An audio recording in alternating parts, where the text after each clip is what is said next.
Alright, so here's what's going on.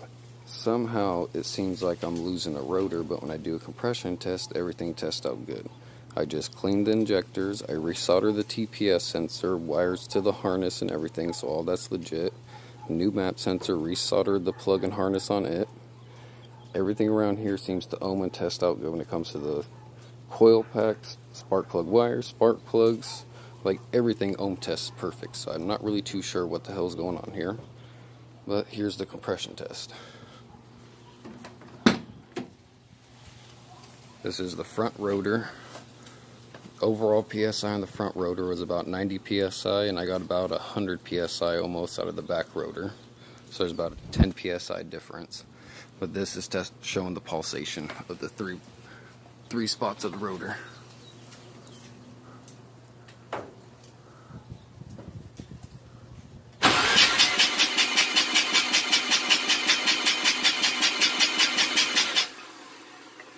As you can see, all 3 spots are there, so this rotor's good. And this is a snap-on gauge, so the readings are accurate. Disconnect you. Set you over here. Come down here.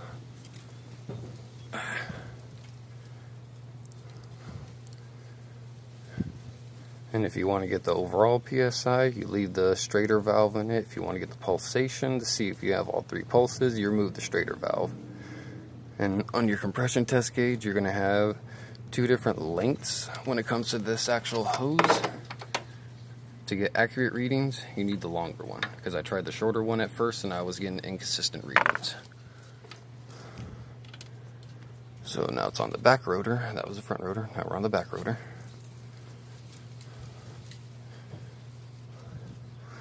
I might need to get new injectors, new wiring harness. I got like hundreds of coil packs, not hundreds, but I got more of enough coil packs so I can go through and get one going for the lead and secondary, or lead and trail. Secondaries are the spark or fuel injectors. But those ones came off an S5 and they seem to be ohm testing and everything seems to be good on them. But if anything, I'll just buy another set. They're cheap, 150 to 200 bucks for OEM ones, the Denso, or I can go for, I think it's ASU injectors. They're here in Phoenix, Arizona, and Mesa. They make their own injectors like Injector Dynamics and deatschwerks, so they're good quality injectors, and they'll actually go right inside here and still work on my factory ECU, but they're about 250 bucks versus 150 to like 180 for 4 of those. So that's the debation, and I can only get them in 450cc and 550cc, where if I went with those, the factory Denso, I can actually get a set of 500cc's, which will be more proper to this engine, because it's ported throttle body, complete ported throughout the top intake manifold, match ported to the engine, street ported on the engine, and it has exhaust porting, so it's free flowing from the air intake all the way out to the mufflers. It's free flowing as possible. So I might be overdoing the injector size. Supposedly it's good up to 250 horsepower, but that's what everyone says, but no one really knows. This is going off the RX-7 club page, and half the people on there don't know what they're talking about. So you have to read through 30 different articles to find out one information, or a little piece. It's retarded. But this is the back rotor. You put gas pedal all the way to the floor. That's what I'm doing with this. And then this is the 3 pulses on the back rotor.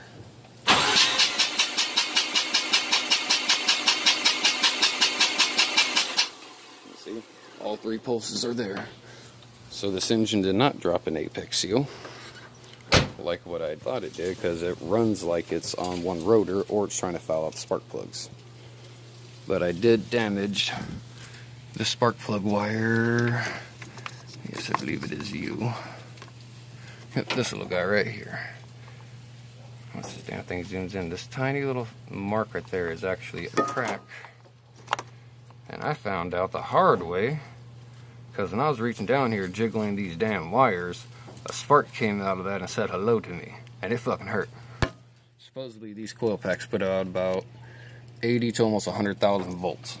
So that fucking hurt. My whole right arm felt numb. But I just bought these spark plug wires. I probably have like 600 miles on all of this. I have 600 miles on the spark plug wires. I just cleaned the injectors and everything. Like, everything's like recently redone. It was running perfectly fine. The map sensor took a shit on it, so I got a new map sensor. And it wants to run better, but at the same time, it's still running like crap. So I'm not too sure. Compression test is good, so the motor's still good. That's the biggest concern, because if not, sad to say, I'm going to be sacrilegious somewhat, and I'm going to put a piston engine in it. I'm going to put a V8, but not your typical piece of shit LS.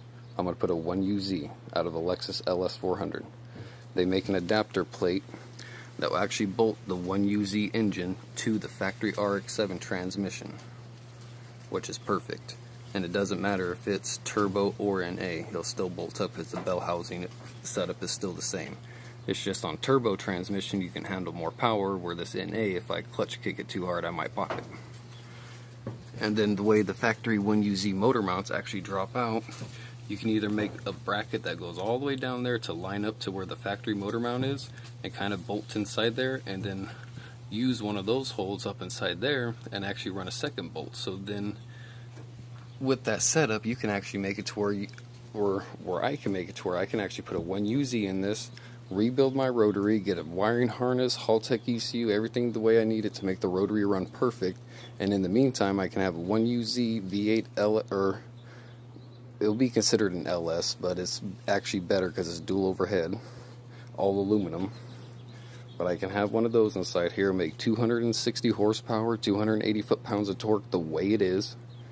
And that would be a nice power upgrade, but it's just I won't be able to use my factory AC compressor, so that's a downside about it.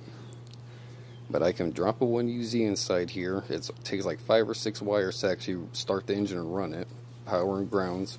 I can put that inside here, run it for the meantime, fix my rotary, get all my rotary shit back together the way I want it, pull the 1UZ out, and put a rotary back in, and it'll look like there never was a 1UZ in here. That's like the whole idea of it. I love rotary, I want to keep it, but this being my daily driver, either the rotary needs to stay reliable, or I need to pull it out, set it to the side, make it reliable, Haltech ECU, wiring harness, and rebuild an engine from the inside out again, and run a 1UZ in the meantime.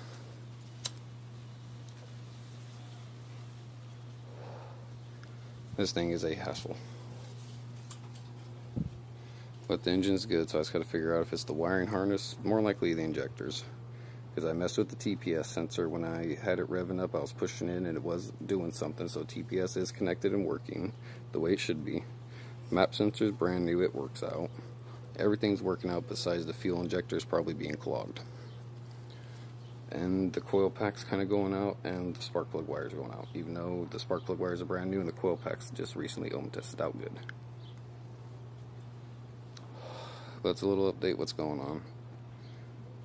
I'll let you know what's going on in the future and how things plan out, if this winds up staying in here, or do I do 1UZ in the meantime.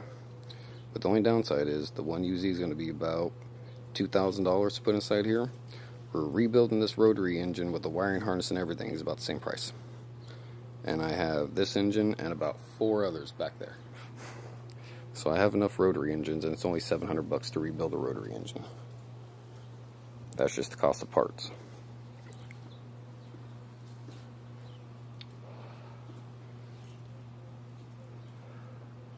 So I'll let you guys know what's going on. Don't forget to like and subscribe.